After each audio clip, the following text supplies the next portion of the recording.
This is the card I'll be showing you how to make using a Touch of Ink stamp set from Sale-a-bration. Make sure you get yours before February 28th, 2021. But anyways, I will show you how to get this absolutely gorgeous hummingbird. It's kind of a watercolor technique.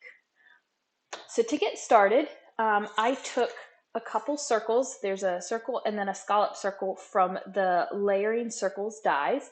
And I went ahead and die cut a scallop rich razzleberry and a shimmery white cardstock circle. So I'm going to set the dies aside and take your shimmery white cardstock, and we will start by stamping the hummingbird. So you'll have the solid hummingbird stamp here with Granny Apple Green ink. So you'll ink that up there, and I'm going to also pull out rich razzleberry ink and shaded spruce ink. So first off, you will ink up your solid hummingbird here, and then I will take a sponge dauber, take some shaded spruce, and I'm just going to dab it on his tail here and kind of around his head and some of the tips of the leaves, the wings. And then I'm going to take a sponge dauber in rich razzleberry and kind of go over his belly area and kind of up his one wing here, like so. And I'm going to set this right here because we want to stamp on a foam pad so that we get a clear image. You will take, before you stamp this, you will take a spritzer. I've just put water in my Stampin' Mist here, but you can use any spritzer, and you're just going to hold it, I don't know, 6 inches or so away from the stamp, and you're going to spritz it a couple times here, and then you will stamp it right down on the paper.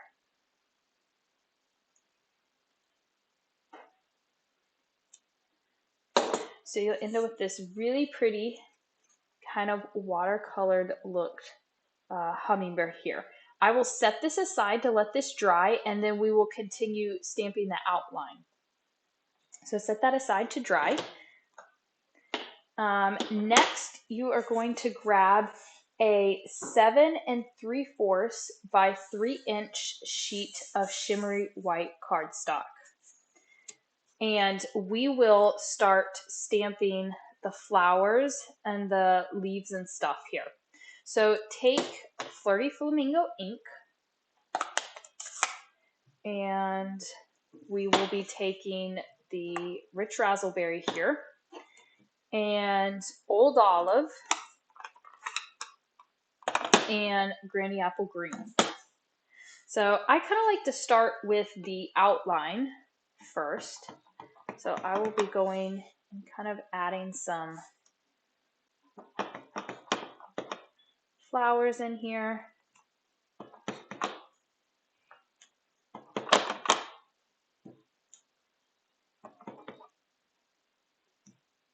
Like so.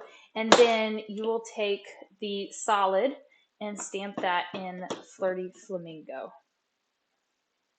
And this stamp set does not match up perfectly. It's made to kind of resemble watercoloring. And so, of course, watercoloring is not quite exact. So don't worry about like getting it perfectly lined up. It's kind of made that way.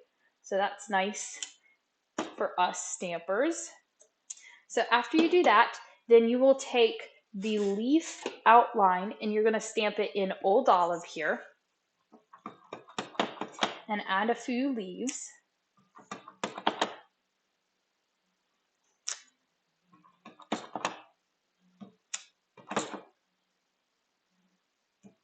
And then you'll go back with the solid leaf stamp and you'll stamp it in Granny Apple Green.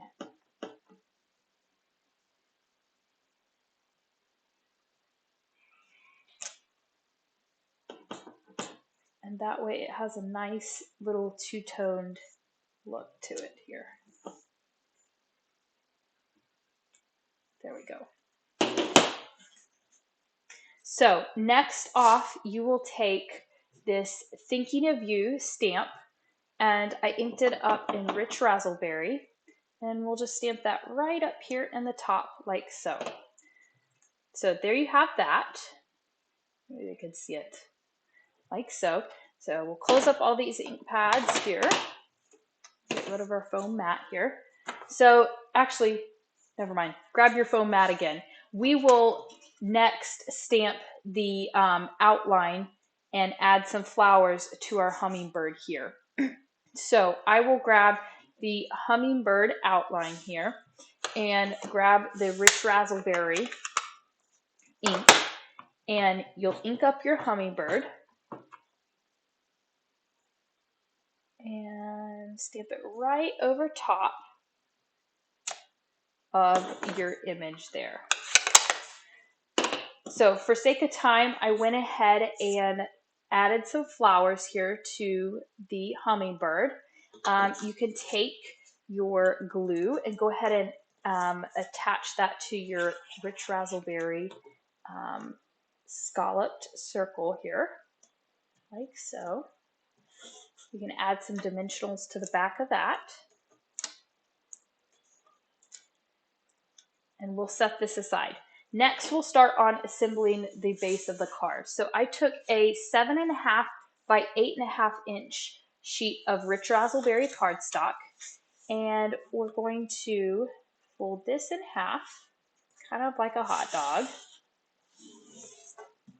And then we'll take our piece of paper that we just stamped all of our flowers, which this is the 7 3/4 by 3 inch.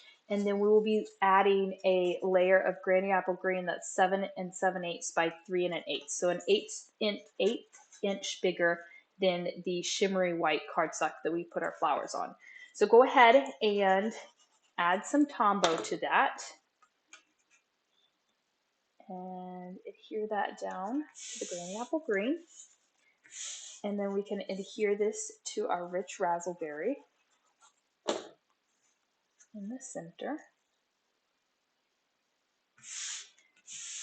Now I have some Oso Ombre DSP that is 6 by 1.5 inch. And then I also have some of the Hydrangea Hill glass designer acetate here. So this stuff is pretty cool looking. So we're just going to go ahead and glue all this down.